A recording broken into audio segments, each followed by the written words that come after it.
The Booze Hangs High is a pretty interesting animation. I'm not necessarily the biggest fan of Bosko cartoons, but every now and then one will be okay. And this is definitely one of those. This is, of course, a Warner Brothers cartoon. It was released in 1930, directed by Hugh Harman and Rudolf Ising. And the voices are provided by Bernard B. Brown, Delos Jewkes, and Carman Maxwell. And this is on a farm. And Bosko is interacting with various animals. We have the cow and some others. We have some ducks that kind of look more like platypuses. There's a horse. I don't really love the design of the horse either. In fact, a lot of the animals, I don't care for the way they've been animated. They don't look bad as such, but they don't look as detailed as I would like them to be. The cow, not so much. The cow looks pretty good. And we also have these pigs, and I quite like the pigs, particularly the piglet.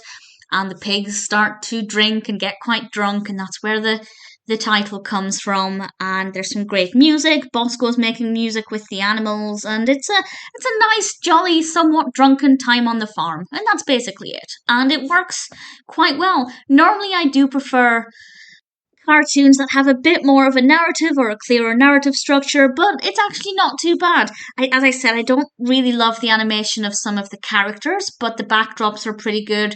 The animation of Bosco is absolutely fine, and the music's pretty engaging as well. So it's okay for a Bosco cartoon. It's okay.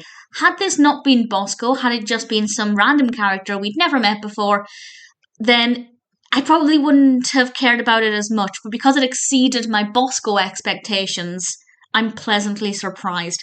So I do recommend it, but not if you're just looking for a good cartoon. But if you're curious about Bosco as a character, then I'd say this is an example of an okay Bosco cartoon.